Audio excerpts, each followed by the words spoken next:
the most powerful daily prayer for any time and before meditation, which is the order from God and Supreme Master Ching shares with us by His blessed grace. We humbly worship, praise, thank, obey, and love God Almighty, the Most High, the greatest, for world vegan, world peace, and our soul liberation. We thank, love, praise the only Son of God, who is the ultimate Master for our salvation. We follow the teaching of all the saints and sages. We thank, love, and praise them, who are the representatives of God for our spiritual elevation.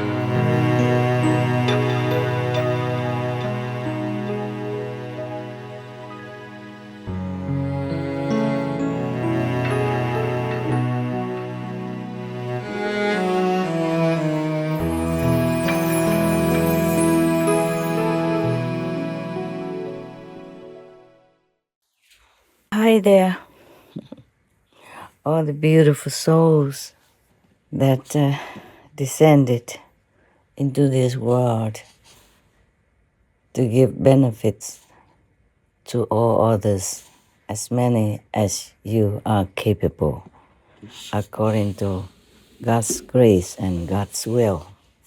I'm glad you are in this world, and I love you for that. And I thank you for that. Even if you do some little good to others, even though you think it's little, but it could mean the world to the receiver. At least your soul is pure, your heart is benevolent, as you are worshiping God, praising all the masters, and thanking all the noble souls who are doing God's will for the benefit of all. I'm glad you're here with me. Otherwise, I probably would have felt or would be still feeling very lonely on this planet, as we are kind of far away from home. Though it's not far, but because of physical space, it makes us feel that it's far. But as long as we meditate inside, we can always contact home or make a brief visit to some nearby neighborhood of our heavenly home. I want to ask you, please also help me to thank Mahakasyapa, because I don't think I thanked him enough. And I want to tell you his story so that some of you who don't know who he is would feel honored to know him. You see, Mahakasyapa was one of the foremost disciples of the Buddha when the world honored one was still alive, and he was named the ascetic number 1.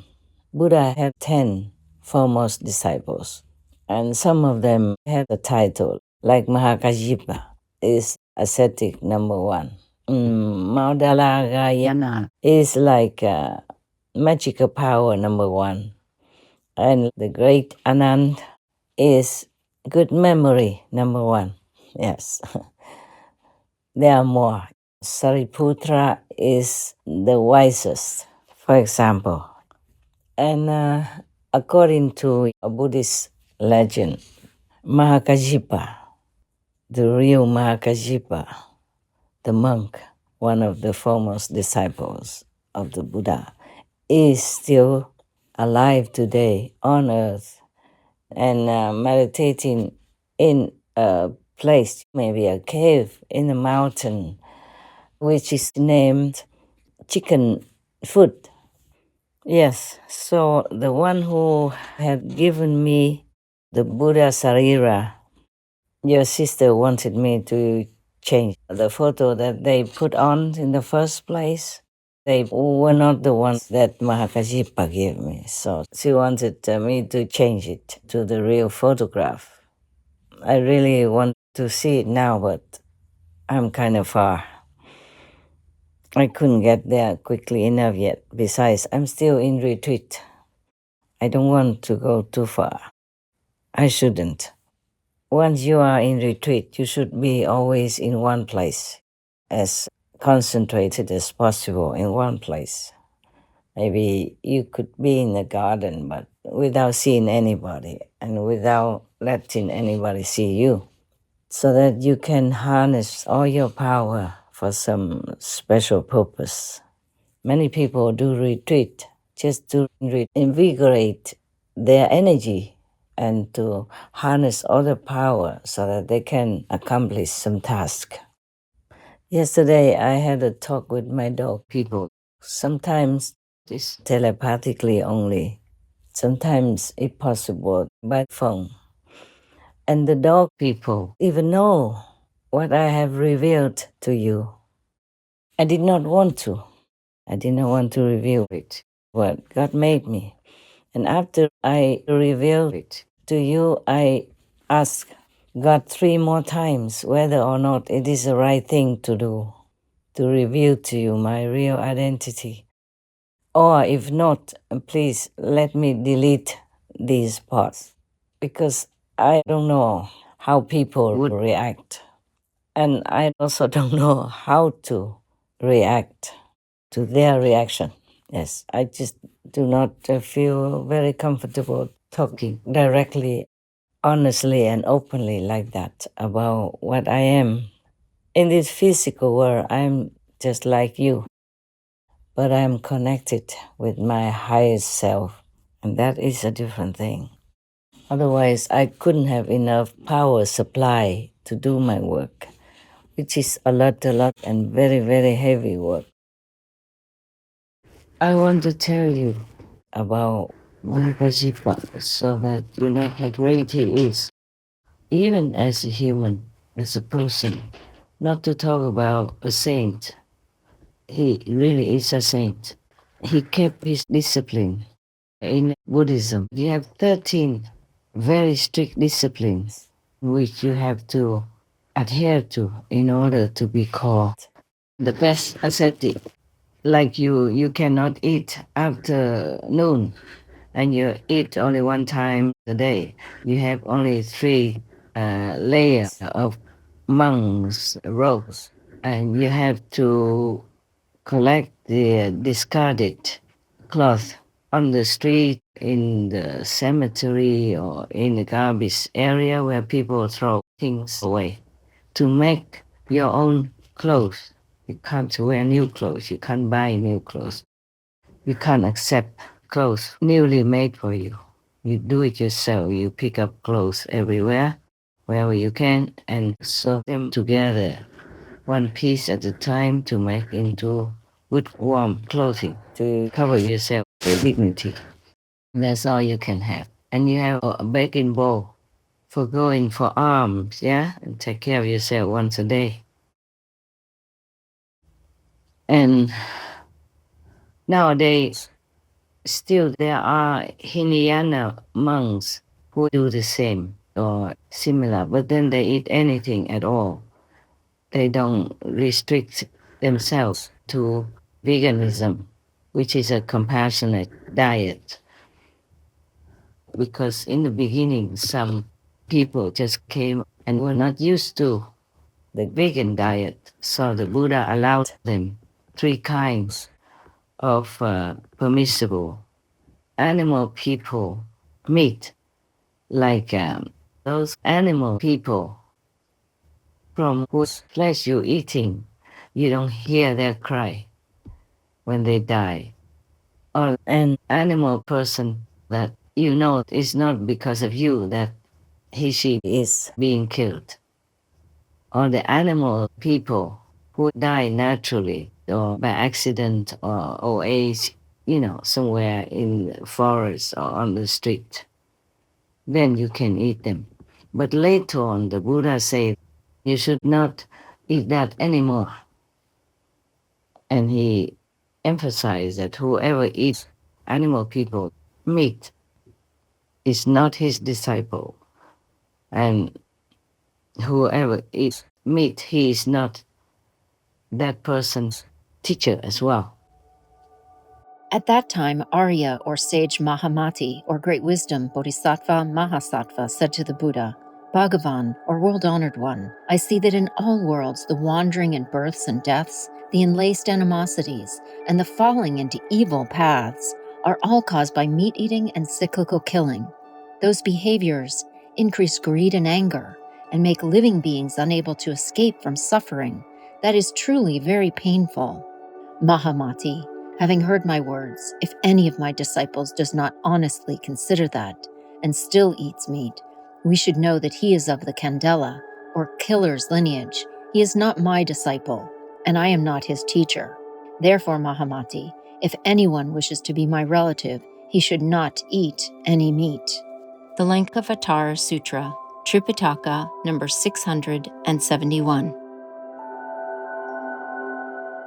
And the Buddha was strictly vegan. Yeah, you can see some of the excerpts that I have expounded to you some years ago about that Buddha was a vegan, because he named silk, down, milk, eggs, leather boots, or anything to do with animal people you should not use, because it causes suffering anyway. Bodhisattvas and pure monks walking on country paths will not even tread on living grasses, much less uproot them. How then can it be compassionate to gorge on other beings' blood and flesh? Monks who will not wear silks from the East, whether coarse or fine, who will not wear shoes or boots of leather, nor furs, nor birds down from our own country, and who will not consume milk, curds, or ghee, have truly freed themselves from the world. When they have paid their debts from previous lives, they will roam no longer through the three realms. Why? To wear parts of a being's body is to involve one's karma with that being, just as people have become bound to this earth by eating vegetables and grains. I can affirm that a person who neither eats the flesh of other beings, nor wears any part of the bodies of other beings, nor even thinks of eating or wearing these things, is a person who will gain liberation. What I have said is what Buddhas teach. Mara, the evil one, teaches otherwise. The Surangama Sutra. Even if that animal person is not killed because of you, if you eat it, then people will have to kill another animal person to sell to other people who want to buy, because you have eaten that portion of animal people. So there's one person missing, one chicken person missing. So if somebody wants to buy, they have to kill another chicken person to sell to you, or to them. The Buddha taught compassion in all of the scriptures that he preached during his lifetime, which was many decades. So if a monk is supposed to follow the Buddha, he should adhere to compassion. That is normal. You do what your teachers do. Besides, it is should not do things. You should not kill others to sustain your life. Just like you wouldn't want to be killed to sustain other beings' life. You wouldn't be willing to be killed so that a tiger can be filled, huh? No. So similarly, a chicken, a cow, a pig, a goat person would not want to be killed to sustain your life, to fill your stomach. If a monk is wearing, monk's robe, which is very dignified and represents liberation, represents compassion. And just sit there and, munching, biting, gnawing, jumping a chicken person's leg, then I would feel very put off. I saw it before in some Hinayana Buddhist country, and it was really a sight that I would not want to see again. At that time, I was still, married, a householder. And then my husband and I traveled in many Asian Buddhist countries. He took me to those countries for vacation because he knew I was a devout Buddhist. In my house, we had an altar with flowers and fruit for the Buddhas. And he even planted flowers and, cut some for me to put on the altar for the Buddha. When he saw some flowers withered, he changed. And he planted some flowers in the outside garden for that purpose. And now, some people argue that the Buddha had advised that the Buddhist followers could eat 3 types of animal people, meat that I have mentioned above. But later, the Buddha didn't allow it anymore because the disciples had grown up. They should be used to the vegan diet, which is better, compassionate, and it's befitting a benevolent person, such as a monk. So even in some other sutra, or maybe the same sutra, some monk asked him what to do if when he went out for alms, some of the followers give them animal people meat with the rice or other vegetables. What to do? The Buddha said, take that meat part away and eat the rest. So overall, everywhere almost, the Buddha always advocated the compassionate diet, which is the vegan diet. Okay. Now, even if the Buddha did not force you to eat vegan or allow you to eat the 3 kinds of animal people meat, I would not want to. Why would we do that when we have plenty of food? Even nowadays, oh God, we could never eat all of the food that is produced, not to mention about the no-pain food that I adhere to, but not often even. If you just can live with brown rice and sesame, that would be also okay. But you have to chew very well the brown rice and sesame powder while you have it in your mouth until it almost becomes liquid so that it's just absorbed, naturally. Because that's the best way to eat brown rice and sesame. And you should not eat the rice piping hot because it's better for you to eat it cold. If you eat it between 4 degrees and 34 degrees Celsius, there is a chance that you might get some kind of bacteria growing on it, and then it might upset your stomach. So if you want to eat that type of food or any type of food with rice, with noodles, you should eat it very, fresh, or wait until it's cold. From the refrigerator, rice and noodles especially, is to be safe, yeah? So I don't think we should argue about eating animal people meat or not, eating animal people meat or the 3 kinds of pure meat or not. We should not, because to be a monk is really to be in a noble position. For me, yeah. And the example that you make by the way you live your life is enormous to the faithful. They copy you. They learn from you because they respect you. So we would like to make a very, very noble example, a dignified example, befitting the representatives of the Buddhas and the representatives of God Almighty on earth. Imagine how does it sound to you if you are a child of God, if you're representing God, if you're representing the Buddha, and yet you're sitting there showing that you care nothing about the suffering of another being who was kicking, quacking, or mooing yesterday or a few hours before you chop it down. It's just normal common sense. For me, yeah. For you, of course, I think it may be the same. Most of you are the same, except some new ones or some at a lower level have less sensitive feelings. But for me, even though there's no pain food, I myself cannot even personally pluck them to bring in and eat when they are still alive. In the garden, for example. If it's already sold in the market, then I could maybe, but even then, I don't feel very good. I prefer not to eat them. I prefer just like brown rice and sesame. There is enough nutrition for me to do all my heavy work, mentally, intellectually, and all kinds of other aspects as well. But still, if I can live on just very simple food, then I will be very happy.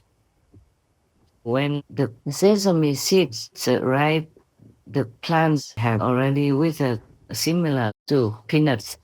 When the nuts are ripe, ready, then the plants become withered in yellow or brown already, or almost no more leaves, no more life when people pluck the peanuts. I saw it when I was in the countryside. My house was in the countryside, so I saw many things like that. Mostly it's like that. The same with the rice. All the leaves become yellow. Yeah, most of the leaves are already dying after the rice plant gives birth to the rice.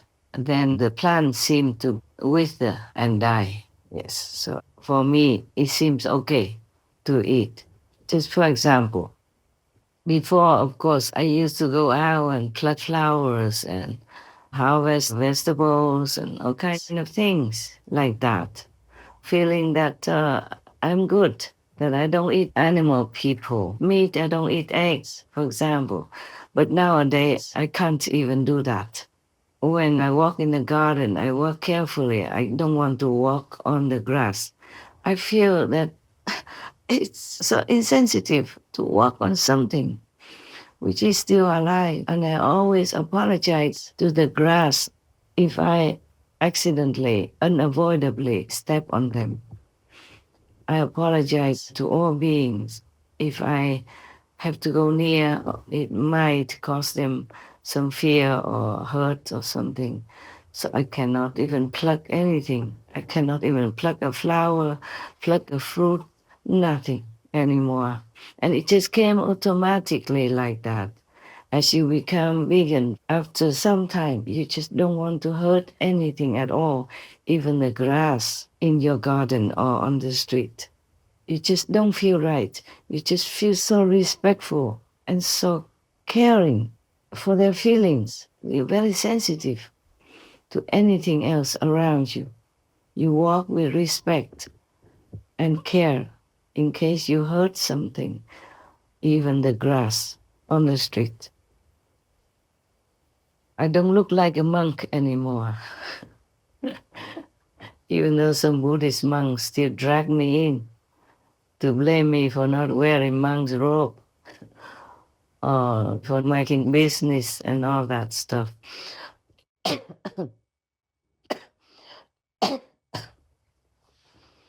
I walked out of my family life in order to offer myself to the Buddha, to God, to learn how to be a better human. And I walked out of monkhood in order to offer myself to all the suffering beings.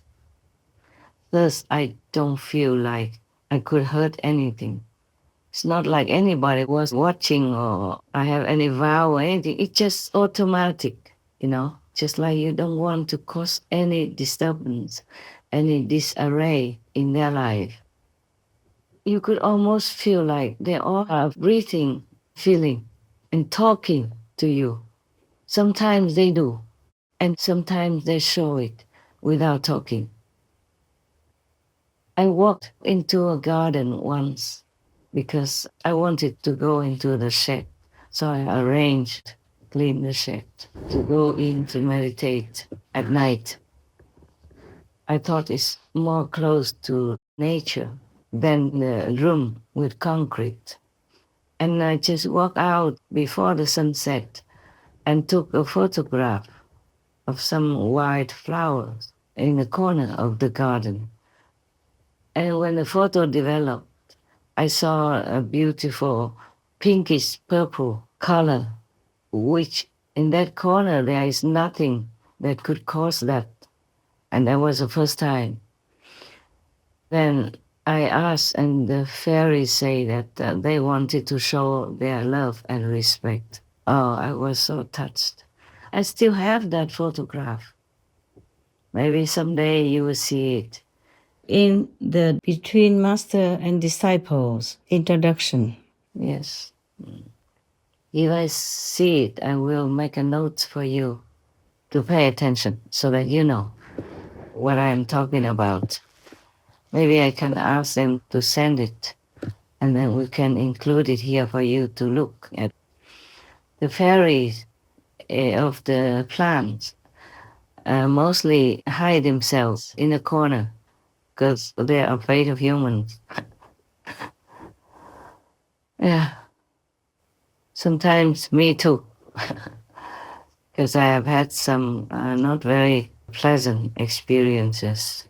Being a public figure, you will always encounter something. It doesn't mean I'm blaming humans for anything. It just happens because people sometimes cannot see through you. They only judge you by the outer appearance. Maybe if you're not their people, your skin doesn't look the same. You wear not very chic and expensive clothes. You are famous, or people love you, etc. It's okay. I guess it's just a small number. I do hope it's a small number. I don't go out that often, actually, anywhere, even before the retreat. I just went to work and then went back to my cave or in whatever room I had at that time. Oh God, we talked too long.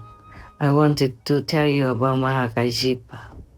Okay, Mahakasyapa, he's supposed to be still in that chicken foot mountain, and many people went there for pilgrimage and buying souvenir stuff from there. They believe the souvenir have blessings from the great Mahakasyapa.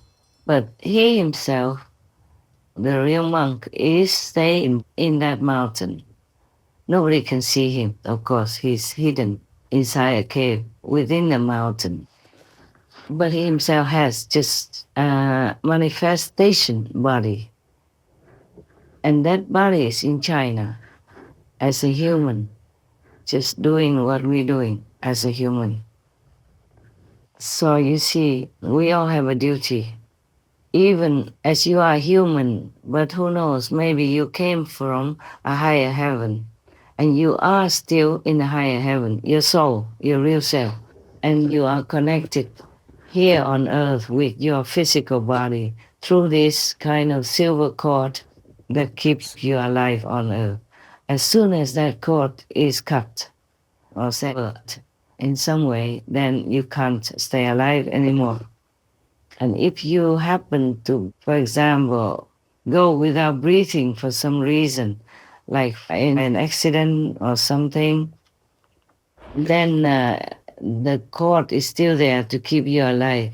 But if your soul happened to be dragged into hell, then if you stay in hell too long, you can't come back to the body anymore, because at that time, the silver cord that connects your soul to the body would be dissolved. Your body that goes to hell is an astral body. You will feel as much pain as in the physical body, even more so, because if you have a physical body, you are shielded from all kinds of hellish feelings. Even if you are still on earth, walking around or laying in bed, half dead, and your astral body is already in hell and has all kinds of punishment, you would not feel much in the body. That is the thing. But when your body is gone, you will feel it, of course. When you're in hell with the astral body, you feel everything so intensified, so magnified, because you have no physical body to shield you. Many people who are already in hell, their souls are attached to that astral body. We have many bodies, and astral is one of our bodies. We have also the causal body and a Brahman body from the third level and an astral body, yes. Anything that's done to the astral body, the human body doesn't feel much, but sometimes if it's too strong, it could cause some sickness or some weird feeling, headache or some nightmare, stuff like that. And it feels as painful as if you are in hell. But mostly if you're still alive because it's your destiny karma like that, then even if you're already punished in hell, you do not feel pain in the physical body. So Mahakasyapa has a manifested physical body on earth, just like a human. Just like I told you before, the king of karma lives near Australia. I don't want to tell you. I don't want you to go there, run around looking for him. As a human, in a human body, but he is a king of karma, and he's still doing his job, both in the human world as well as in the invisible world, like astral world, for example. We talk sometimes, yeah. Now, Mahakasyapa was a great being, a great saint. As a monk, he lived totally opposite to his life before in the mundane world. He was the son of a very rich family, so he had everything he wanted and lived in luxury. But since young, he always wanted to be a renunciate, to practice spiritually. He didn't want to stay in the house, continue his business, or enjoy the luxury. Just like the Buddha, he was a prince, but he renounced everything just to look for enlightenment, to attain Buddhahood. Mahakasyapa was even married to a beautiful woman, the most beautiful woman that anyone could see at that time in that province, or maybe in the whole country. Excuse me. I want to tell you why I cough, but I wonder if I should. Let me ask. Yeah, don't worry, I'm not really sick or anything. It's just the karma that manifested from my interference with some war people.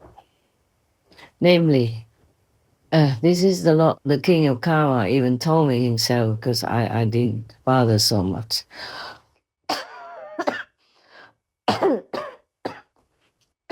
Sometimes the information just came to me voluntarily, naturally, without me searching for it.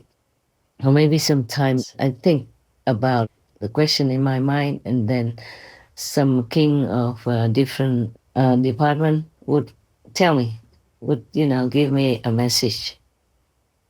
There are many kings of different fields, different missions. They all came to me one day, because I was called King of Kings of Kings of Kings, yes.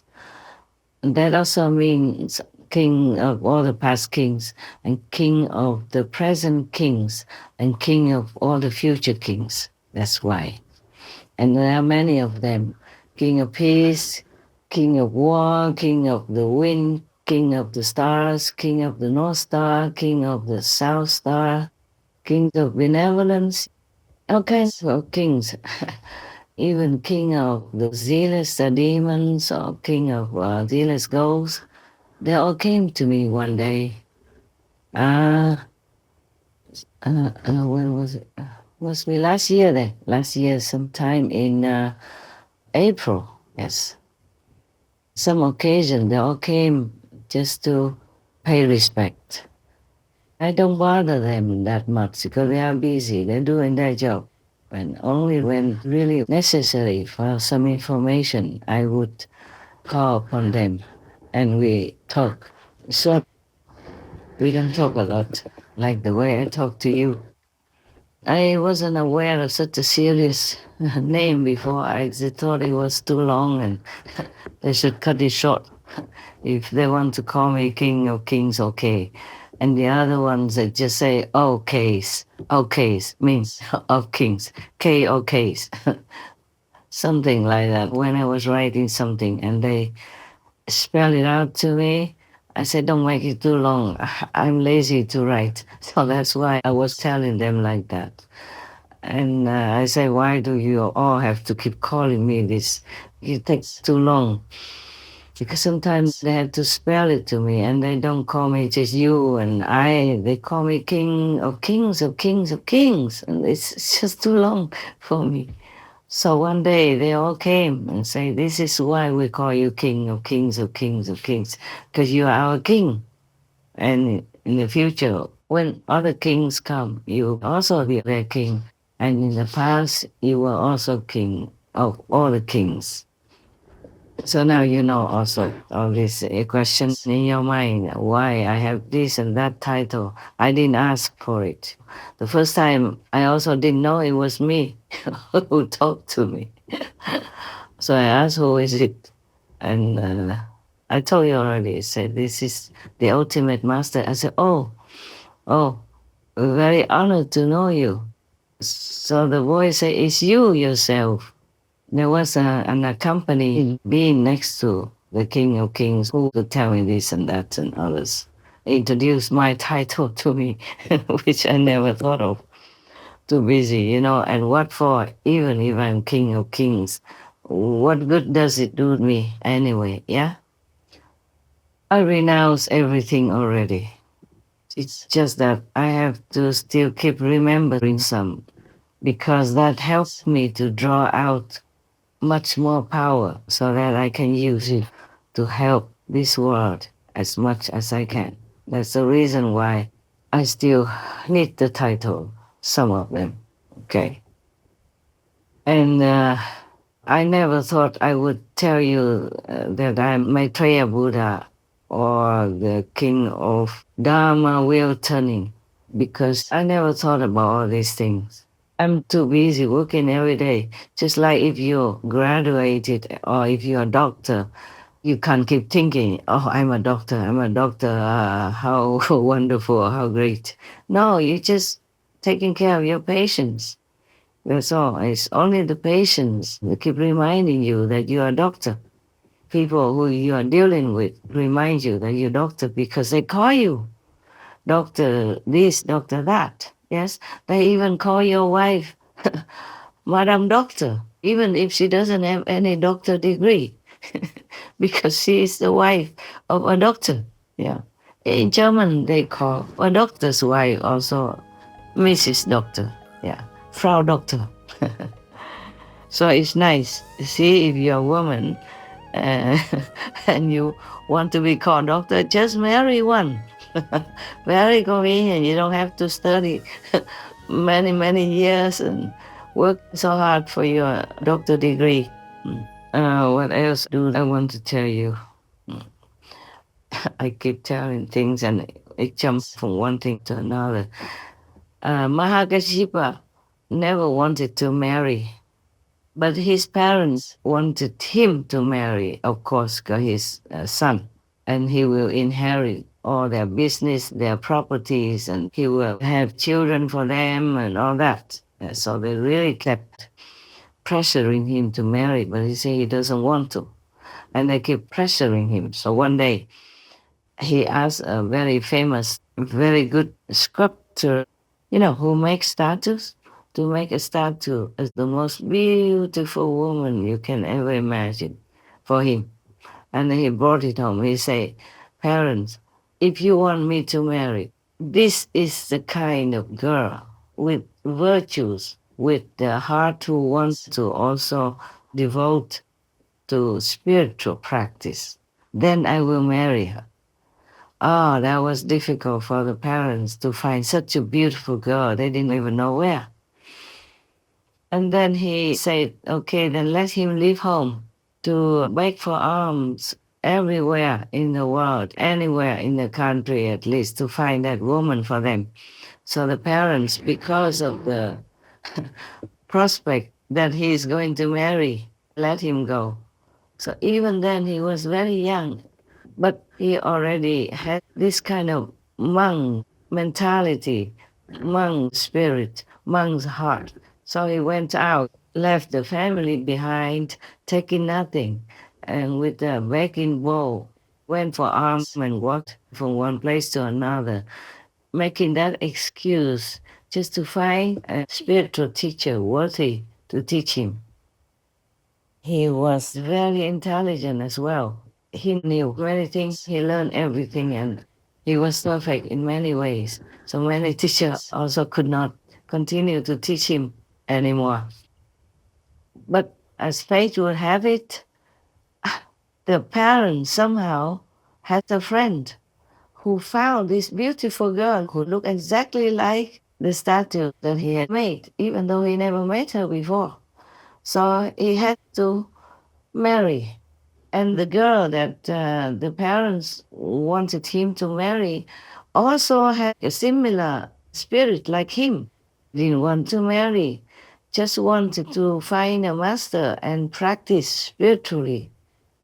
So somehow she was very sad to have to be forced to marry because her parents were so eager to marry her because his family was very, very rich and he was also good looking, educated, virtuous, gentle, sweet, and all that. So she could not, argue with the parents. In the old times, whatever your parents said to you, you just had to obey, especially in the matter of marriage. They picked your partner for you. They picked your husband, your wife for you, and you couldn't say no. Yes. But mostly they would consult their astrology, the expert to see if both of them have a compatible spirit, like almost the same things, and have similar family heritage, a richness. Otherwise, there might be conflict. And they ask the astrologers whether or not the children are compatible, whether or not they will be okay. Many other things they ask to make sure before they marry their children to each other. If that family has money and all that, otherwise, if it's just a poor family, they just do it. Mostly, maybe they couldn't care too much, they couldn't afford too much. Now, both of them married, but they didn't know each other before, of course. And Mahakasyapa didn't want to do anything with the wife. So in the evening, the girl was crying, after the wedding night, she was crying. And then Mahakasyapa asked her what's the reason. At first, she didn't want to say because she couldn't believe that she had such a good husband like Mahakasyapa. But finally, after asking many times, she told him that she doesn't want to have any physical contact with any man. She doesn't want to be married. It's just because her parents forced her into this marriage, and now she's going to be ruined and doomed, being a wife. So, he was so happy to hear her say that she just wanted to practice spiritually, wanted to find a real master. She didn't want any kind of mundane, physical, thing at all. And then he told her also his ideal. So they talked to each other, exchanged ideas. They both were very, very happy. So they decided that they will stay together, no problem, and help each other to find the master somehow. Whoever finds first will tell the other, yes, by chance or by any news or any other person's recommendation. So they didn't sleep with each other, yeah? They have two beds. slept in two separate quarters. And until their parents found out, they didn't like that. So then they had only one bed. They were forced to sleep in one bed together. But then they had the solution, like one slept and the other walked around or sat in meditation in the other corner, on the floor. And they took turns to do that. Therefore, they never had to sleep together, touching each other in bed. That's the kind of marriage they had. I remember many years ago, I read a story about a couple, not for spiritual reasons, but for a bet, that they slept together, but they never had any physical, contact until 5 years later. Then they won the bet. Their friends wanted to bet them because they're beautiful and handsome. So they bet that they could not do that, but they could in all honor. And they had cameras and all that to prove it. So in the end, they got a lot of money from the bet and they could afford to buy good things or bought a new house. It could happen if you have determination in your mind that you do that for some purpose. You marry for some purpose, but not to have this kind of intimate physical togetherness. Yes, it's possible. That's how many monks also become celibate, because they also train themselves. They use their mind power to control their urge, their hormonal desire. Monks and nuns do that. If you live in a community only with men, if you're not kind of homosexual or bisexual or something like that, then it's all right to live together. Nobody would feel anything. That's why one of the Buddhist principles, is that they ask you whether or not you are a normal man or you have a tendency for the same sex or for both sexes, things like that, before you are accepted to be in monks or nuns community, to take the vow. I told you before. And if you live together only with women, nuns together, then I guess you don't contact much with outside people unless for some necessary short time. Then you probably will have no problem with that. No problem. You just keep yourself busy. You read sutras, you read the Bible, you read all kinds of saint stories, you do charitable work. Then you will never have time for physical desires. The same with the monks, unless sometimes it happens naturally because of too much hormones in their dream or in their sleep. But that is not their fault, and it doesn't count as breaking the precepts.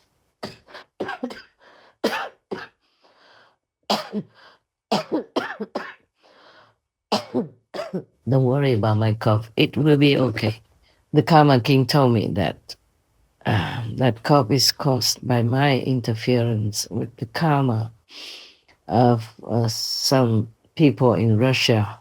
Some of the Russian fighter soldiers who were released came back home and they molested or killed other Russians who had nothing to do with them.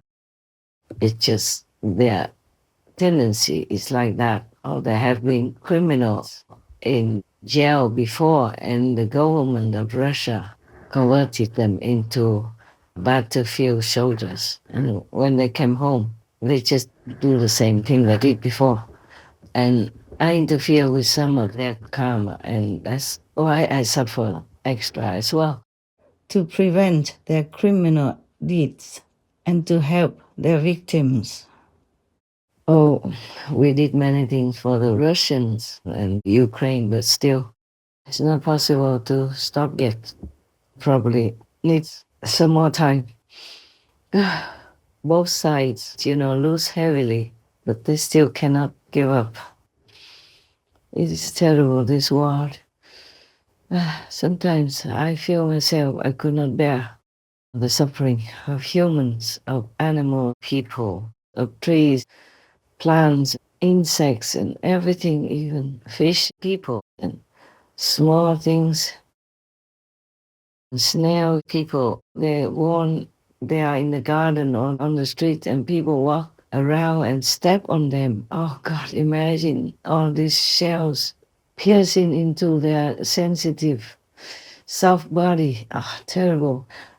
They have the shell because they need to protect themselves. But then when it's crushed into their body, oh, it's horrible. Everything hurts me in this world. I don't know how I can bear it so far. I just try to forget. And ask heavens to bless them, to lift them up, to liberate them from their miserable fate. So everything you do for others, mind you, you will bear the karma, okay? It's not possible that you help someone and you become karma free. It's not like that. Somehow you have to bear some. So everything you do for others, mind you, you will bear the karma, okay? It's not possible that you help someone and you become karma free. It's not like that. Somehow you have to bear some. There's one story in India. One man learned from a master that he should not give things to the poor people or to the bad people because he will become poor or he will go to hell himself for those sins that the people he helps committed. Oh, that person jump up and down. Oh, it's so good, so good, so good. Oh, everybody can be happy and free and have what they need. I alone can go to hell. It's a very good deal, good business. So it depends on who heard it and who wants to do what for whom in this world. That's why the masters, they don't mind. They know their work is hard and they know their suffering will be great. Constant, relentless, every day in different situations or even sometimes in hell or sometimes in a lower level, like astral level, and being punished here on earth. But they just do that because they cannot not do that. Like there is a story of a master and a disciple who was on a boat to go cross the river. But the master saw a scorpion person struggling in the water, so he stretched out his hand to take the scorpion person up. And he tried to put him in the boat so that the scorpion person would not drown. And then the scorpion person beat him and then jumped back into the river somehow, crawl back into the river and struggled again. And the master extended the other hand to fetch him up. And then the same thing happened again. He was bitten and the scorpion person tried to crawl out to escape. But then when he crawled out of the boat, he fell into the river again.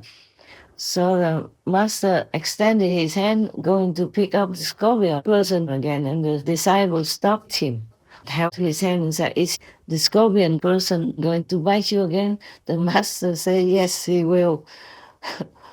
So the disciple asked him, why would he bite you again? And the master said, that is his nature to do that. So the disciple asked the master, then why would you continue to try to help him? You will get hurt. He will bite you again. So the master said, because it's my nature to do that. So if the scorpion person cannot stop, cannot control his own nature, I also myself cannot control my own nature. I cannot be worse than the scorpion person. The scorpion person does what he has to do. I do what I have to do. This is very funny, but it's very sad. That's why many masters suffer since time immemorial. They never have had a good life. Lord Jesus died brutally on the cross, and his apostles, the 12 closest apostles, died also brutally My God, I don't know how humans can do such things. Maybe they were not humans, they were possessed by demons, or they themselves are demons reincarnated. It's very possible.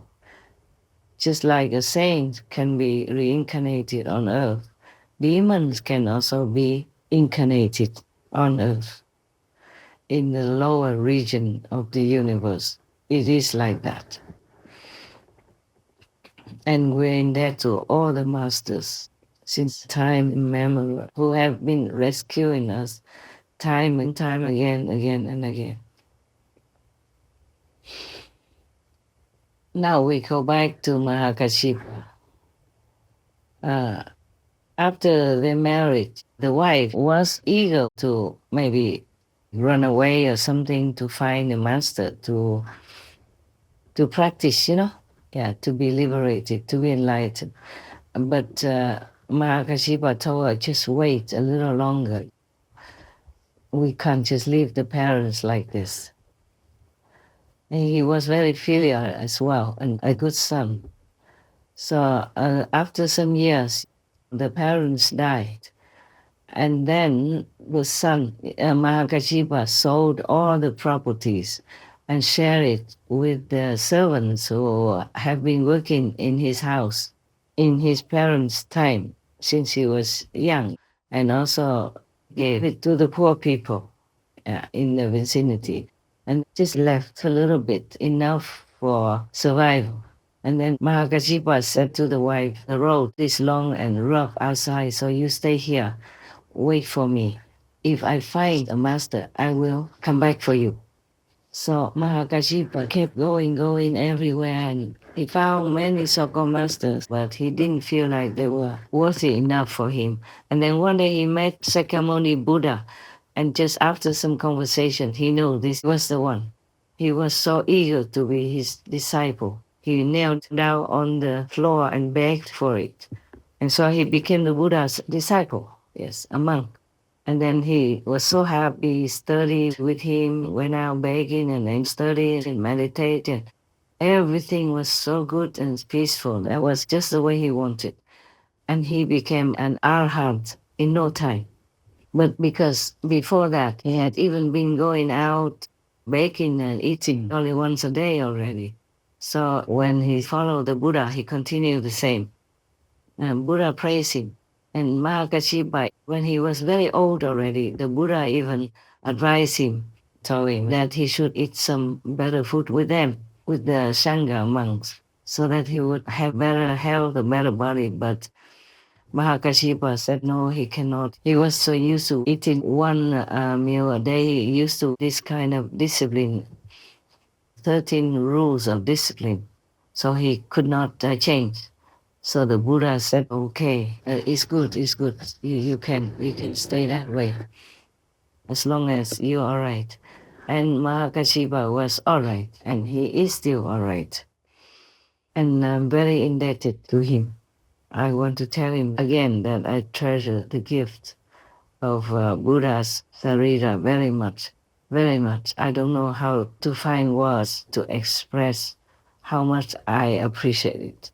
And Mahakasyapa also sent me a bowl, like an alms bowl, a begging bowl, and some small pieces of yellow cloth. Mahakasyapa is still sitting in Samadhi in Chickenfoot Mountain, waiting for Maitreya Buddha to appear in the world. At that time, he will give Maitreya the bowl which the 4 heavenly kings gave Shakyamuni Buddha and which Shakyamuni Buddha gave him, and his work in this world will be finished. A commentary by the venerated Master Xuan Hua, vegetarian, of the Assembly of Arahat Sutra, the Amitabha Sutra. I want to thank you with Mahakasyapa for being so kind to me. We were friends in earlier lives, and we were good with each other, compatible. Thank you for the relics of the Buddha. Thank you for the bowl, like the arms bowl, the begging bowl for the monk. And thank you for the pieces of beautiful yellow cloth as well. But I guess I can't use any of these things that you have brought The relics are too precious to just use them for anything else. And the bowl, I think I keep it for a souvenir. I'm worried if I use it to eat, then it might go kaput by chance somehow. So I want to keep that for a souvenir and for revering. And nowadays, you can't wear just monk's robes and then go around begging with a bowl. No, it's very difficult to live like that nowadays. Unless you are in some very devout Buddhist country, India, Sri Lanka, Iraq, or Burma, etc. Over there, they understand Buddhism and they know if you want food.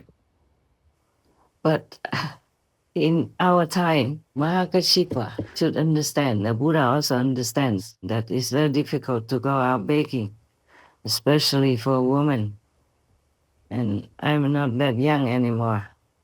So I just eat like one meal a day in the house, and I have to do so much work, homework, inside, outside.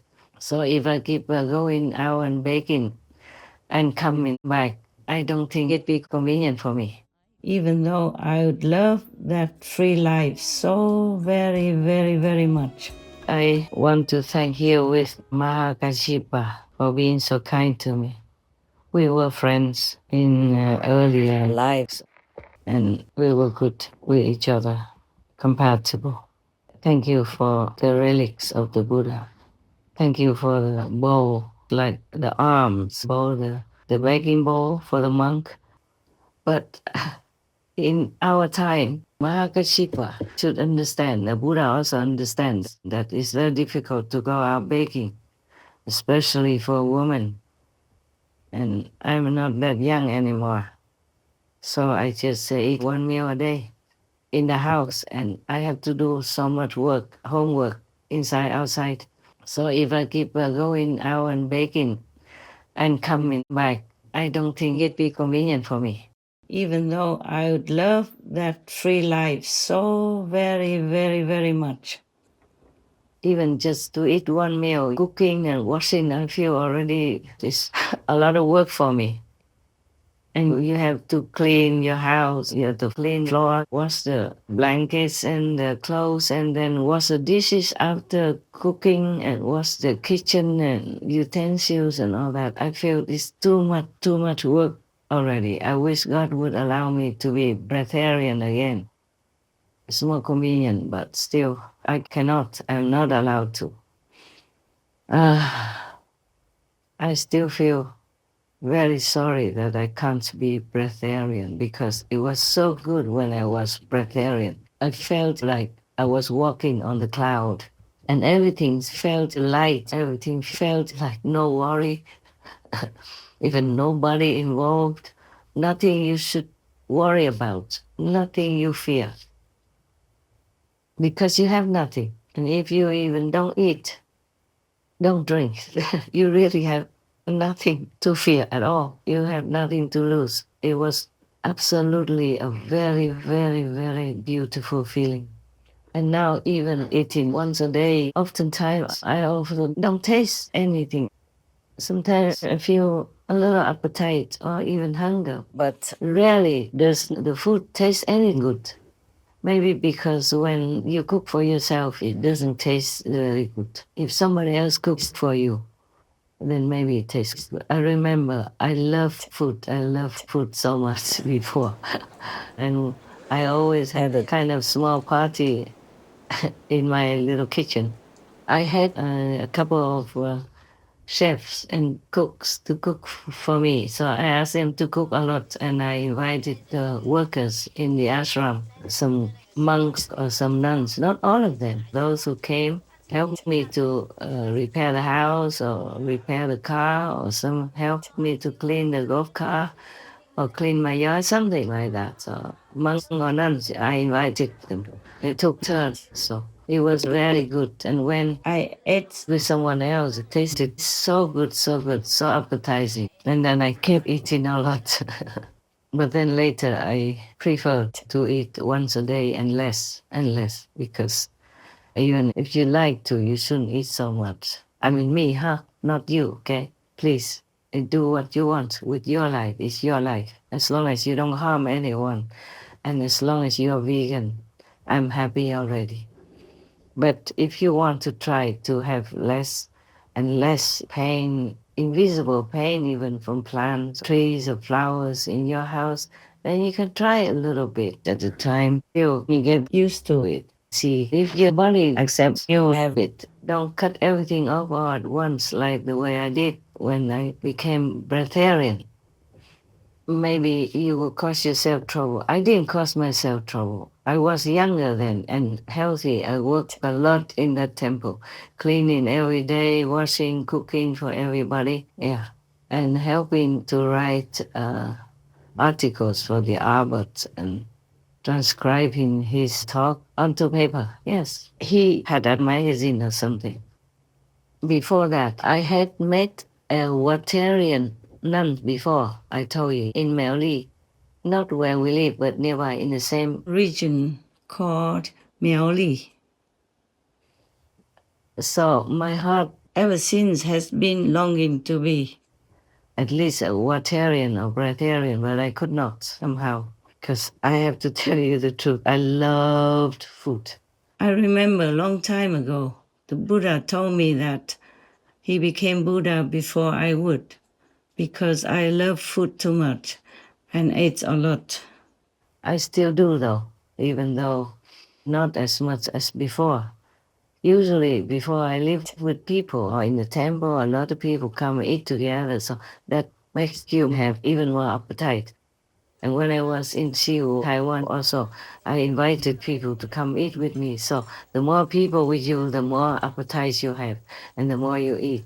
Sometimes I couldn't go back into the old beautiful clothes that they made for me before. Because mostly when I go out in public, I have to wear the clothes that I designed or they designed at different companies in order to sell. Like I'm a model, but I don't have any payment for it, okay? Don't be envious. I didn't know being a master, you even have to sing and dance. I had to do many things and I still have to. Somehow, most of the people who knows about my designs or my jewelry, for example, they love it. So I had to show it anyway. You might wonder why I don't advocate for 1 meal a day or asceticism when I myself do it. I do it for a different reason. I told heaven that if I eat once a day, while normally I could eat 3 times a day, that whatever meal I don't eat could be given to other souls. And even if you don't meet those hungry people or maybe hungry ghosts, if you have spare in your mind, then the food will go to them in the different delivery. They don't necessarily see that I share my meal with them, but because of the vow, they will get it. But I'm just trying to bring home to you, don't punish your body. 1 meal a day won't make you liberated and won't make you enlightened, because it has to be transmitted by an enlightened master, just like a candle. Pass on the light to the next candle, and both will be brightened like that. But without that lighted candle, the other candle will not be bright. There has to be another fire instrument somewhere, like a candle, fire, a lighter, or even burning gas on the stove. Now, Mahakasyapa, he was already an ascetic, so spiritual, he learned some with other masters before the Buddha. So how come he still had to find the Buddha in order to realize his holy position as an arhat in a short time? Why did he have to do that? Huh? Why? Because he knows you have to have a guide, you have to have an expert, you have to have this master who transmits the way to you with the master energy attached to it, in the beginning at least, to help you to go back into the inside realm where you belong. Yeah, and then slowly you walk home. from the inside realm. If you don't have a master, a living master, a living teacher, then no matter what you do, you can say 99% is not fruitful. Even if you can achieve some meditative power like a seer or some yogic power or something, it's not complete liberation, it's not Buddhahood.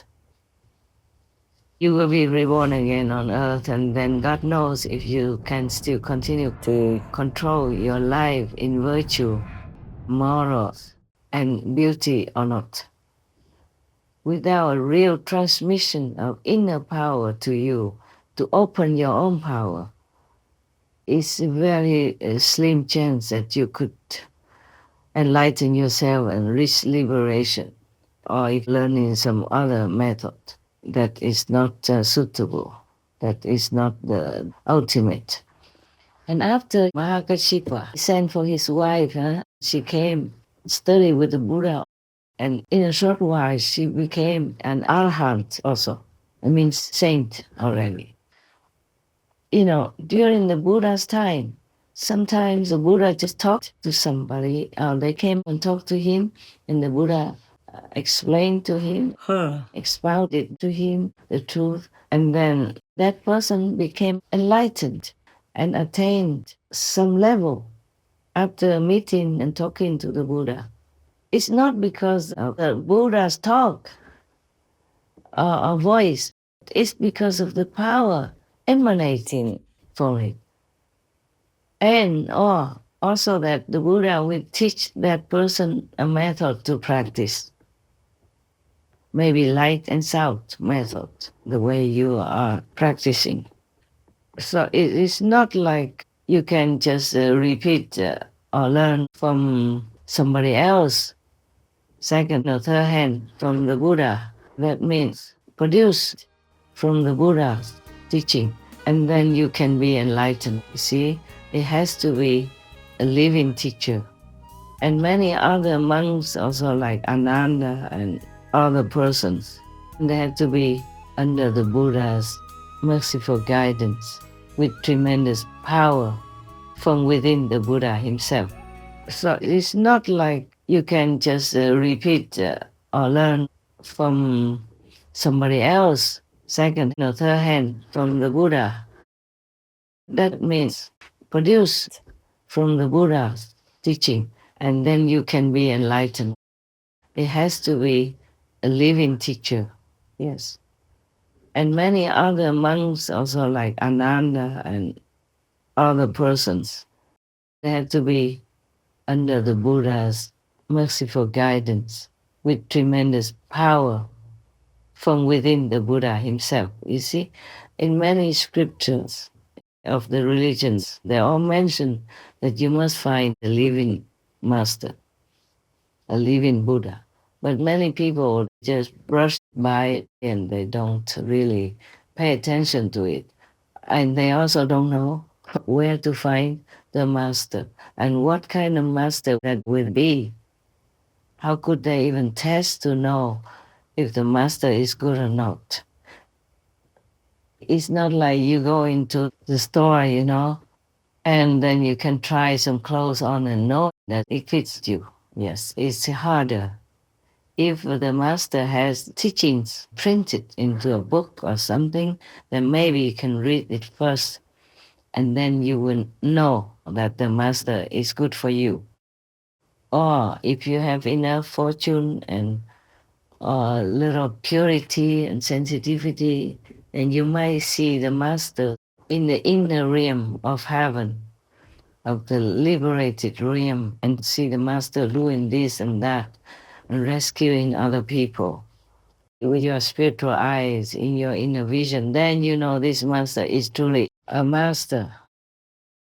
Or in his presence, at the initiation, you can see the inner light within from heaven, or you can hear the melodious voice of God, you know, the inner heavenly sound or vibration, we call it. Then, of course, you're happy and you will cleanse all your karma, The day that you are fully initiated, your karma begins to leave you because positive and negative cannot mix into one. So you see, after being a Buddha's disciple and being taught by him already to meditate, or maybe this Kuan Yin method, Mahakasyapa still continued to eat once a day and live the way he did before with the 13 virtues, 13 disciplines of asceticism. But you see, it's not because he was an ascetic or ate once a day that made him become an arhat. No, no. Even if you eat 3 meals a day, you can still become an arhat if you meet the Buddha, the great Buddha like Shakyamuni Buddha. Yes. And if you don't eat fish people on Friday, or you eat animal people, meat instead, or you don't pray a lot, or you never knew what spiritual practice was before. But if you meet a great master like Lord Jesus, then of course you will be enlightened and you will reach your own sainthood after. Depends on how little karma you have already and how is your purity, how your sincerity, which will lead you forward and upward. Many monks of Shakyamuni Buddha at that time ate once a day and maybe drank some fruit or vegetable juice in the afternoon. Yes, the Buddha allowed that. But it doesn't mean because they ate once a day or they went out begging, that's why they became Buddha. No, no. It was because they had a great master, the Buddha, the living master, who imparted to them good spiritual practice of meditation. It's not that you force yourself into asceticism, then you become Buddha. It's not like that. Whether you do or not do asceticism, you still can become a saint if you have a master who imparts to you the right way. Because he doesn't just impart to you the right way or even a mantra, but he imparts to you also his energy to support you, to uplift you, just like a blood transfusion, until you become well on your own, which in this Dharma ending time is rather more difficult than in the Buddha's time. But we can make it, and we have made it up to now. We still can continue to make it. And we will not leave the suffering people or beings as long as we're still alive. We try, even though it's hard, it's heavy karma. And there's all kinds of restrictions and limitations. For example, how I live my life now, it's like imprisonment. I can't even walk out, go even just a few hundred meters for a walk or anything like that, you know.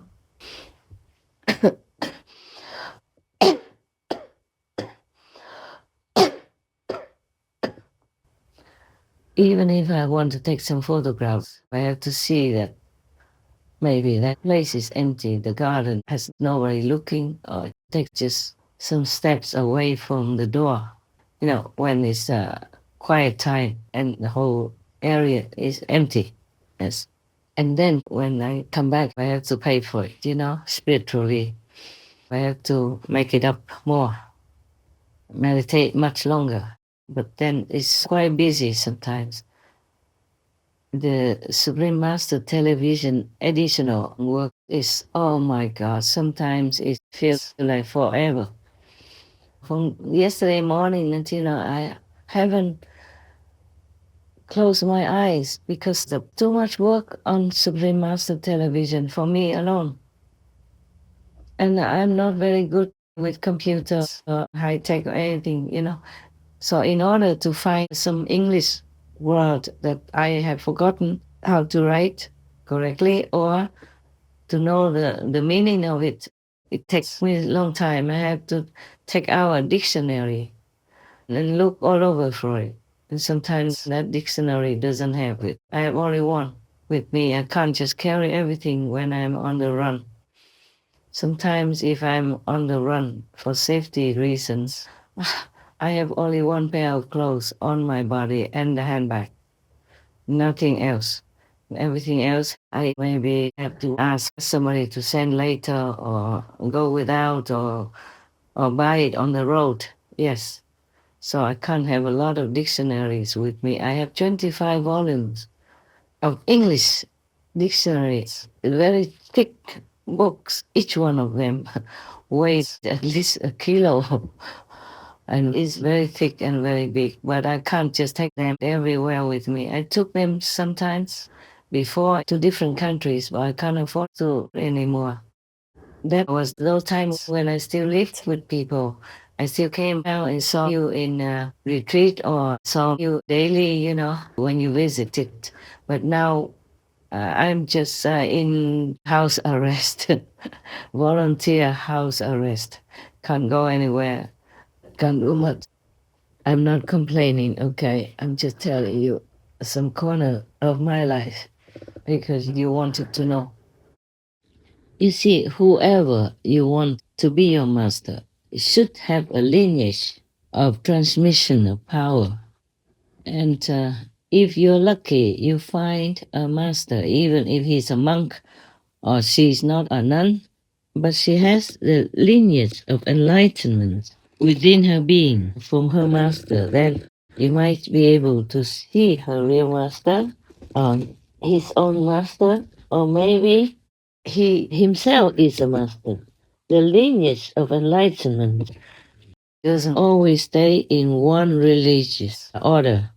It could run to another type of religion, which you think is a different religion. But it's not like that. It's not like you have different religions. Just like how Shakyamuni Buddha was an enlightened master, great enlightened master. And he transmitted his spiritual lineage to his close disciples. And these close disciples branched out and taught others, whoever came to them in their time. And there was even 10 of them, and they took turns. Or maybe they had only one leader of monks at the time who did all the transmission initiations. And later, when that monk passed away and went to Nirvana, then the next one would continue as a successor, and the next one, all the way from the Buddha until Rahula. Rahula is his son, yes, the 10th successor. We don't know where that lineage, where that spiritual bloodline has gone to. For example, when the Buddha was alive, he initiated people of many different religious backgrounds. So he probably had Brahman disciples and or Muslim disciples or any other, old traditional religion. But they became Buddha's disciples. But as the Buddha was not like a dictator, he let any of his disciples continue to follow their religion. Just like in our initiation condition, I said that you continue to follow your religion and do whatever you do with the ritual of your religion. You don't have to change anything. So he probably had Brahman disciples and Muslim disciples or any other old traditional religion, but they became Buddha's disciples. But as the Buddha was not like a dictator, he let any of his disciples continue to follow their religion. Just like in our initiation condition, I said that you continue to follow your religion and do whatever you do with the ritual of your religion. You don't have to change anything. And just like in our group, we have Muslim initiates, we have Buddhist initiates, we have Jain initiates. All are your brothers and sisters, or so-called my disciples. And maybe we have Baha'i faith initiates. We have also even Kaudai disciples who come into our fold. We have also maybe how Buddhist followers who came to us for initiation to have the transmission of the spiritual bloodline, yes, lineage. But they still continue to go to their church, to their temples, meeting maybe their elders, their monks and nuns, whoever they want to meet. And they still go to the temple, help the abbot, the monks or the priests, or some Christians continue to be Christians. And they still continue to go to their church and do whatever they like to do in the church. But they should meditate the designated hours, the 2.5 hours. We should give 1/10 of our time daily for our enlightenment purpose. We want to continue to walk upward. We just take baby steps and get enlightenment, immediate enlightenment, where you can see the inner light of heaven, the aura around the Buddha in your vision. You can hear the melodious word from God, the teaching of heaven directly. So that is your enlightenment. But it's not a complete enlightenment. It takes some more time. It depends on how much you have practiced in your former life already. Then you go further, you go faster, or you go slower. It depends also on your diligence, your sincerity, your longing to go back home again, to be home with God again, or to be in the Buddha's land again. But for that, you need a teacher, because that real master, real teacher, doesn't just teach you by mouth only. As I told you, some people went and pay homage to the Buddha and just listen to the Buddha sermon once, and then they have attained some of the high saintly positions, some a little lower, some a little higher. It's not because the Buddha was talking only, but because the Buddha transmitted to them his bloodline, spiritual bloodline, from his lineage that he has learned and has mastered himself. If Shakyamuni Buddha had many different religious backgrounds of disciples, and if one of the different religious background disciples had become completely enlightened, or the successor of Shakyamuni Buddha, maybe this person was not living with the Buddha and was not the monk of the Buddha, but he was somewhere else on the other side of the country, or even in another country. Then, according to his masters, the Buddha's order, he would either give initiation in his hometown or anywhere else and keep the appearance of his own religious background. So people come there to get enlightenment. I don't have to see a person from a different religious order like the Buddhas. So the new so-called disciples of this successor will not see a Buddhist monk, but may see a Brahman missioner or Christian priest, for example, like that. That doesn't mean that priest or that missioner does not have enlightenment lineage from the Buddha. It just he looks different, because the enlightenment lineage is from inside, just like the blood in your veins. This is an invisible spiritual blood vein, so you will not see. So it doesn't matter if a master has the same religion as the founder or not, like that disciple of the Buddha from a different religious background. He will not look like a Buddhist monk. He doesn't look like one of the Buddha's monks. He might wear the Christian clothes of a priest, or he might just wear a Brahman kind of traditional dress, or he might just wear ordinary clothes, but he is enlightened and he is a successor.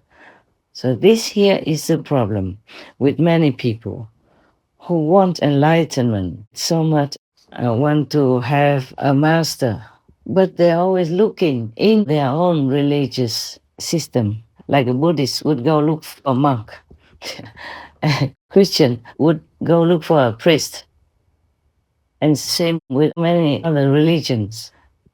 It's like a river. It doesn't have to flow in the same direction all the time. Sometimes it goes underground and then comes up again in another location. And you might think that is a different river, but it is the continuation of the original river high above from some mountain somewhere. So if people have an open mind and they are really sincere in their heart, then they will meet the Master. Do not look at the appearance of the Master. Look into his soul. Look to his experience of the spiritual way. Look to see if he can bless you. Look to see if he can lead you home, give you enlightenment. Enlightenment means light, and light to light, you see?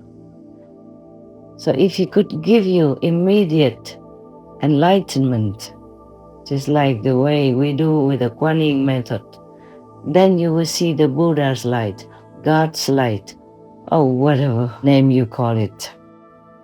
And then you will know that that Master is capable. Or he can help you to hear the inner heavenly melody, the inner sound, the sound of no sound. That is how you know that Master is truly, completely enlightened, or at least an official successor of the enlightened Master. In the Holy Bible, the disciples hear the sound of thunder where there was no thunder, the sound of a trumpet where there was no trumpet, the sound of many waters where there was no water, of river or ocean. They see light as bright as fire where there was just a fresh living bush.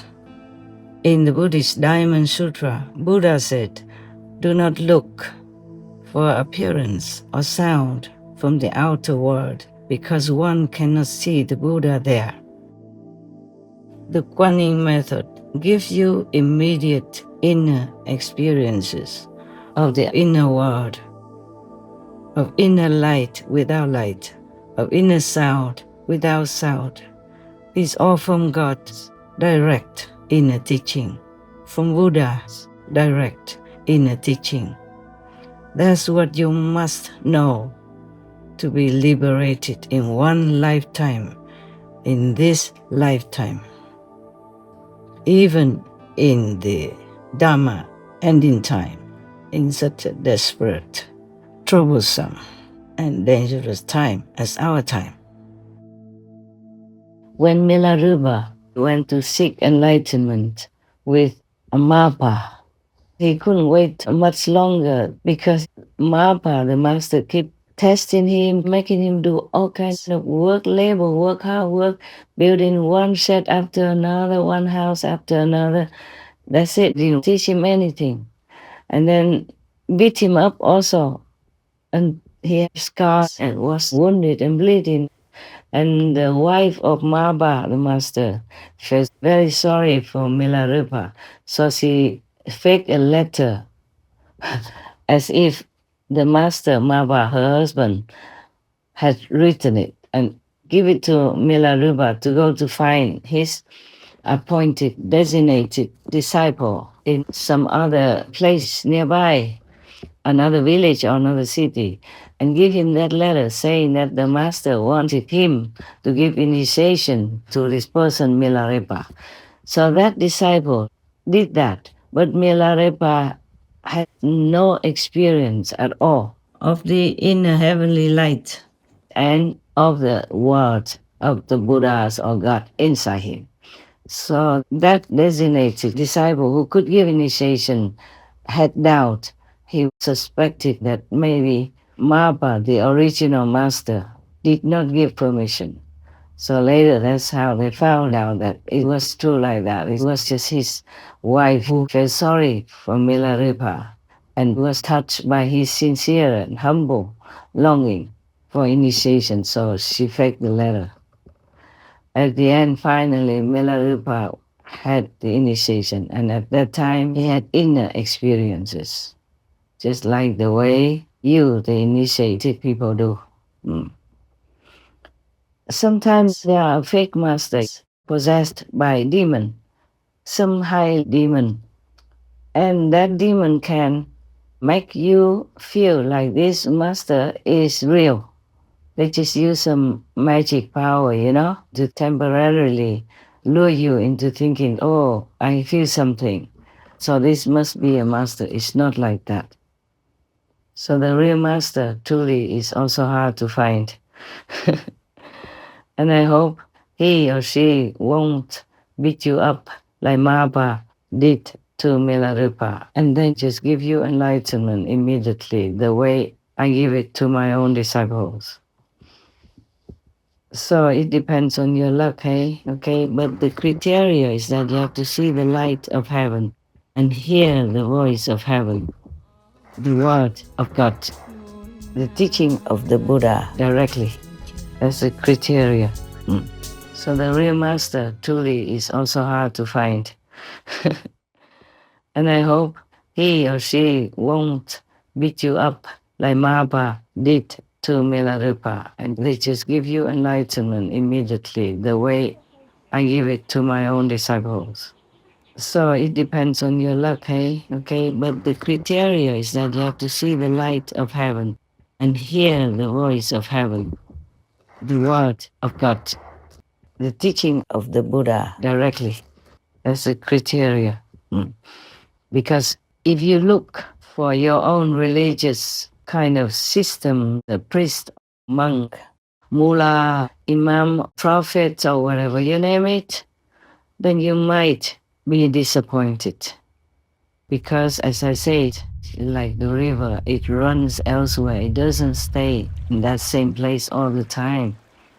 After a while, it disappears underground and then it emerges again elsewhere. So enlightenment is what you seek, not the outer appearance of someone who should impart that enlightenment to you. It may be in the same religious system, it may be in the same place, but it's not necessarily like that. So you have to truly yearn for enlightenment, be humble, be sincere, be longing. And when you're ready, a master will appear for you. God will make a master appear to you somehow, directly or indirectly, through somebody or through a book, television, radio, or a CD. You have to have such intuition in your longing heart and be sincere. Then you will find a master, or the master will find you. And when you found one, then stick to him, her. Just stay with him, her, and practice only what the master told you. Nothing more, nothing less. Don't look to the other meadow. Just stay put where your grass is green and comfortable. Even though the neighbor's grass may look greener, it may not be so. It's just the illusion. It's just the condition. It's just your expectation. It's just like in the desert, sometimes you look in the distance and you appear to see a lake or a pond of water. But when you get there, there's nothing. It's because it's just a mirage in the desert, in the hot weather. It is also like that. Sometimes on the road, on the asphalt road, you might see a pond of water ahead, but when you get there, it's all dry, nothing like that. Because I don't write any script in advance, and I also don't have any teleprompter or ghostwriter for me. So whatever I remember, even though it's not in ABC order, please understand. Now we go back to the meditation method or the master who can transfer enlightenment to you with some of his energy to give to you in beginning to boost you. Now, if you think just asceticism, the way the Buddha did, would bring you enlightenment, then you have to think again. It's not like that. Otherwise, why did the Buddha not get enlightenment when he almost starved himself in doing an ascetic method, almost starved himself to death. And he didn't get anything until he woke up and treated things in the middle way, not the extreme way. Then he got enlightenment, got another master, or another determination, another type of practice method. Not starving yourself, not punishing yourself. Your body does nothing wrong. The body is the temple of God. We have to respect it, take good care of it so that it can help us to find enlightenment in this lifetime on this earth. It's just like a horse person who carries your cart. You might think he's just an animal person, but without him, your cart cannot go, cannot carry you to somewhere else or carry some of your friends, relatives on the cart that he carries. The horse carries the horse cart. So similarly, the body is very important. Don't ruin it. Don't run after its lowly desire or ego, but take good care of it. Understand what it is and use it, respect it. The body is a temple of the Buddha. And in Christianity, they say it's a temple of God, the church of God. So take good care of that. Even the Buddha took up a wrong practice doing asceticism until he almost died. He was almost dead because of the wrong practice. Didn't give the body enough nutrition even. Many people do that and they die also pitifully. Recently also, one person tried to not eat anything and then just died. Breatharianism, you have to know how, you have to have expert guidance, otherwise don't try. Okay, huh? Yeah. I was just a young and impulsive person, so when the Abbot teased me like I ate too much, one meal is equivalent to 3 meals. But it's not that true. Anyway, it doesn't matter. Even if it's true, so what? But then after he said that, I stopped eating. And then he panicked. After a while, he kept panicking and asking. Well, I was okay, I continued to do all the temple's work and helped him to transcribe what he spoke into the recorder. Nothing happened to me. And I never felt weak. I never felt ill. I never felt desire for any food, even though I had to cook for them and it was arrayed in front of my eyes all the time. But I never felt hungry. I never felt desire for food. I just felt like I didn't exist in this world and that I walked on cloud nine. Everything was so light, so light, so light, so impossible not to be happy. But then I started to eat again, and the first meal tasted like straw, dry hay or something. It didn't taste like food. And I could have continued forever even, because nothing happened to me. I stayed breatharian for that long, nothing happened. But finally I gave up, just bored. Have not enough things to interest me to continue with the breatharian method. Now you can also drink water, you be waterian or fruitarian. It doesn't always have to be breatharian. And you could also go without food, but you have to prepare, yeah? You might get very weak. When I was breatharian, or even when I went back to one meal a day or before that, I never felt any trouble.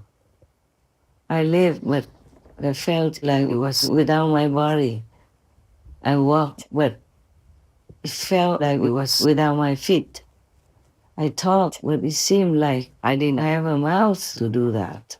It was just a very funny situation, hard to describe.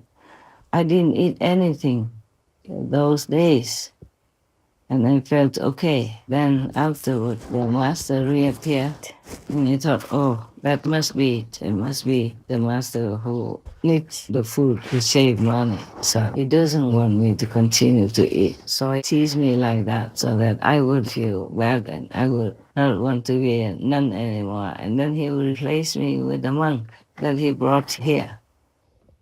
So the 5 extreme ascetic practitioners who were with the Buddha, they were also practicing actually extreme asceticism, like eating only a couple of sesame seeds and drinking only a little bit per day, every day like that. And originally they looked down on the Buddha because they thought he was so weak, he just left in the middle like that. He was not good. But the Buddha changed to a different method and he succeeded in becoming the Buddha. And the other five were still attached to this asceticism, believing that that's the way to enlightenment, that's the way for liberation. That is not correct.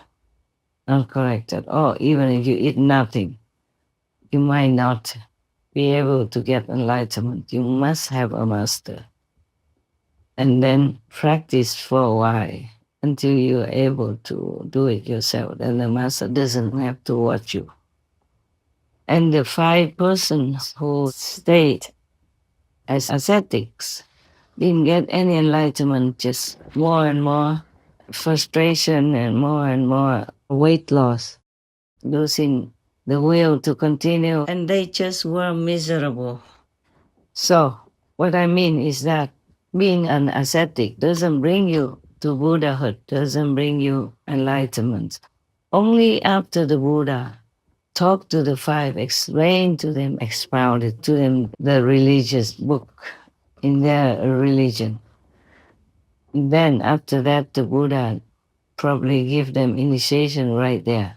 Thus, they became hugely enlightened. That's why they're very thankful to the Buddha. All the good disciples are thankful to the Master because they truly bring them liberation.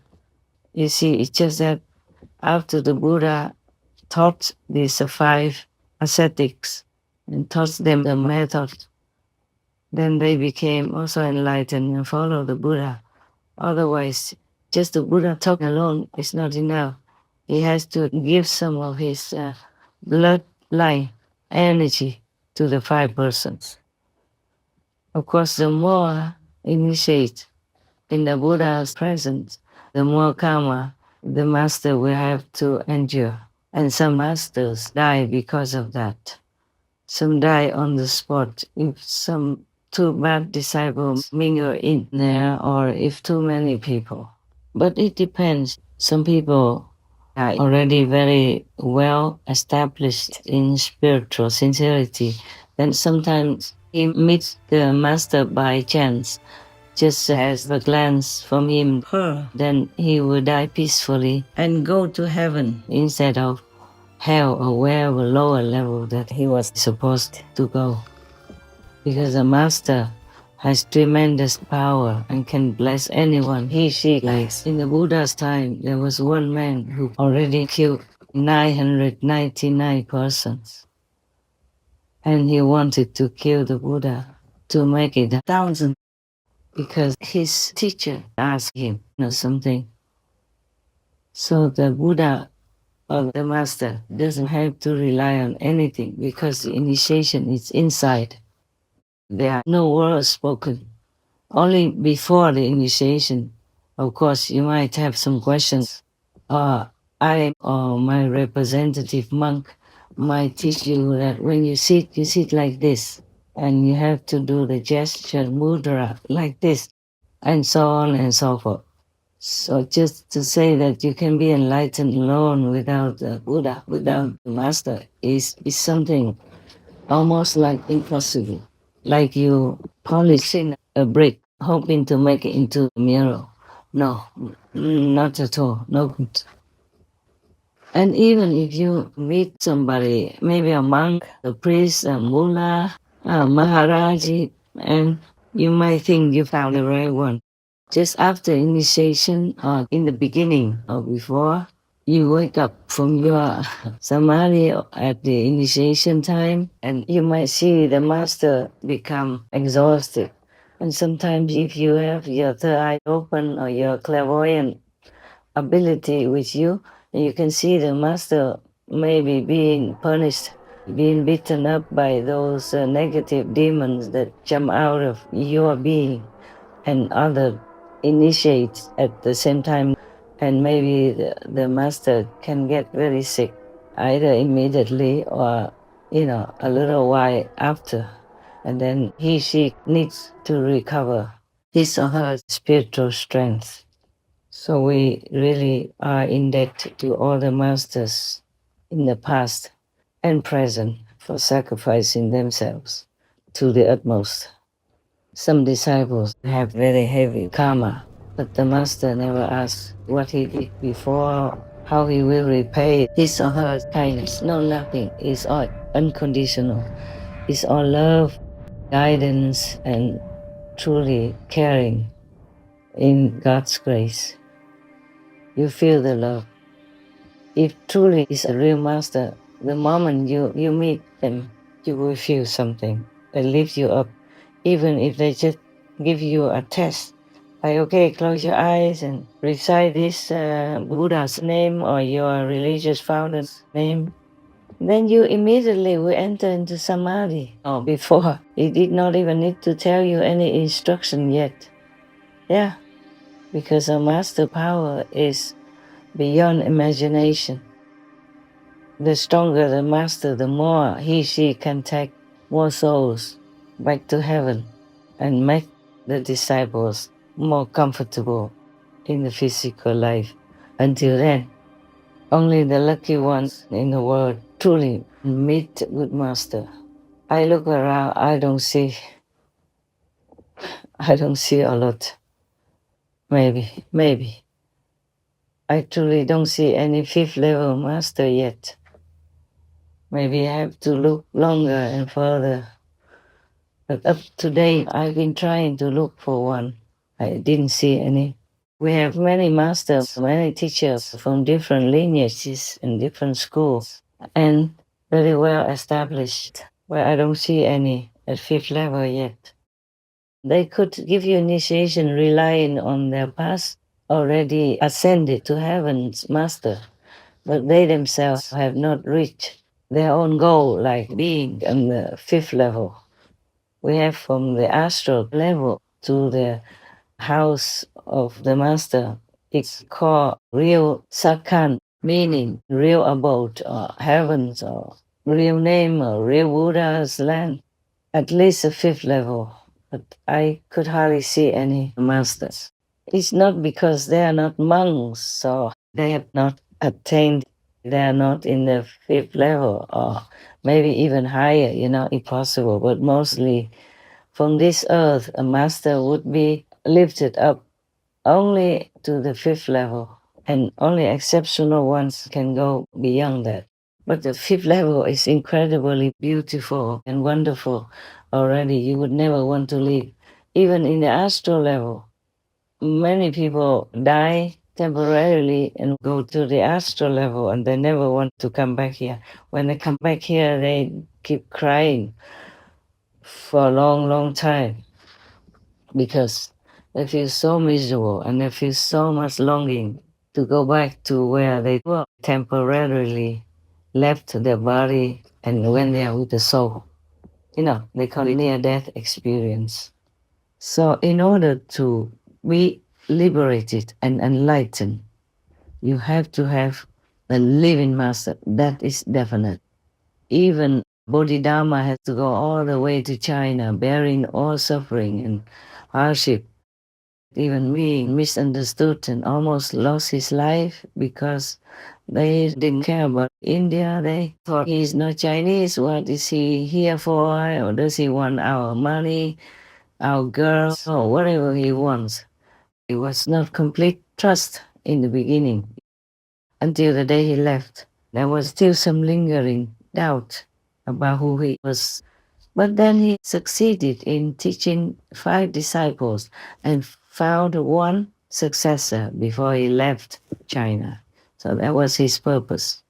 At that time, there was already some lineage of Buddhism in China, and they already had monk order and all that. But still, maybe there was a lack of a real enlightened master.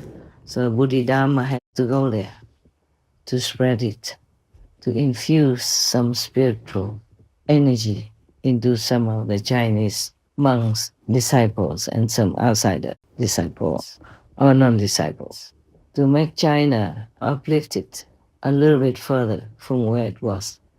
A good real master could uplift many people in different countries at the same time in one lifetime. If those people did not go to seek enlightenment with the master, his or her living master power energy still can infuse in them some of that. And then their level will become higher and they will maybe come back and meet another master, or maybe this same master again, get more fully enlightened and liberated. Some people, if they learn the Kuan method, of course are liberated in one lifetime, but some bad ones are too slow and maybe not liberated this lifetime, but next life. And some fall so deep, have so much doubt and slander the master inside, outside, or stole the master's technique and teaching, which they are not supposed to disclose to other people, except only in the presence of the master. But of course, greed for fame and fortune blinds them, so they just do things because they think it's so easy to teach people in order to have caste, to have respect, to have cars, to have beautiful clothes, all kinds of stuff. They're just being blinded by their own ambition, their own ulterior desire. So they just do things. But they don't realize this is a great offense in the universe, and their punishment is, beyond horrible, beyond suffering. Oh God, you would never want to be in that situation.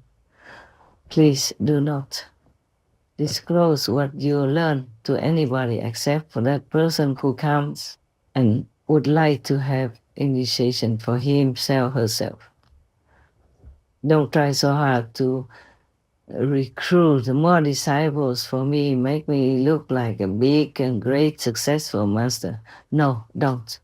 Because the more people come, maybe the more trouble I will have. If these people are not pure at heart and not sincerely longing for initiation to go home, their real home, then please don't. It just makes more karma for me to bear, that's all.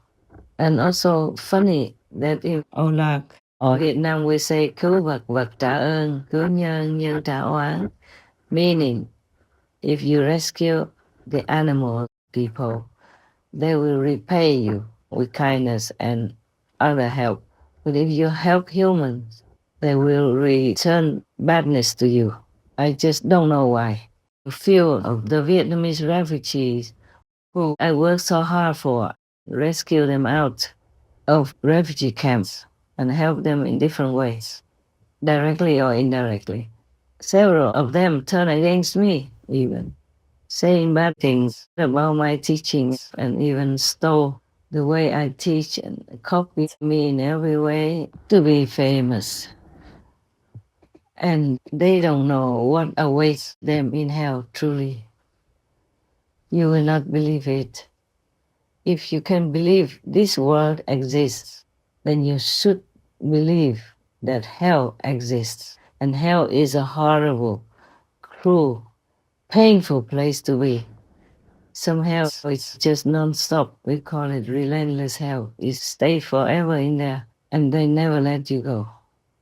And no matter how much you've been beaten or cut or they chop your head off, it comes back again like brand new.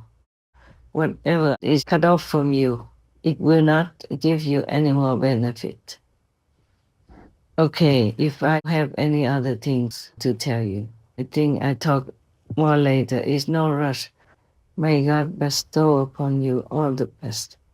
Not necessarily money or possessions, just the best. May you be well, may you be blessed, may you be loved. Know it and feel it. Please do meditate well. Thank God, praise God. Thank the Master, praise the Master. And you will be praised with abundance. physically, emotionally, and spiritually. Amen. So long.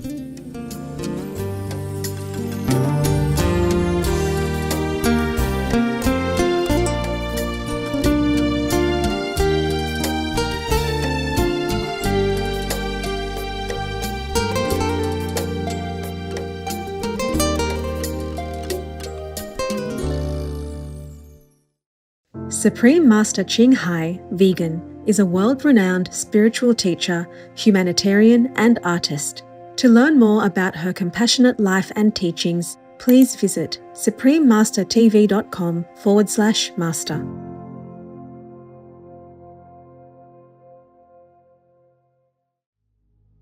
Vegan, tested positive for humane element. The most powerful daily prayer for any time and before meditation, which is the order from God, and Supreme Master Ching shares with us by His blessed grace. We humbly worship, praise, thank, obey, and love God Almighty, the Most High, the greatest, for world vegan, world peace, and our soul liberation. We thank, love, praise the only Son of God, who is the ultimate Master for our salvation. We follow the teaching of all the saints and sages. We thank, love, and praise them, who are the representatives of God for our spiritual elevation.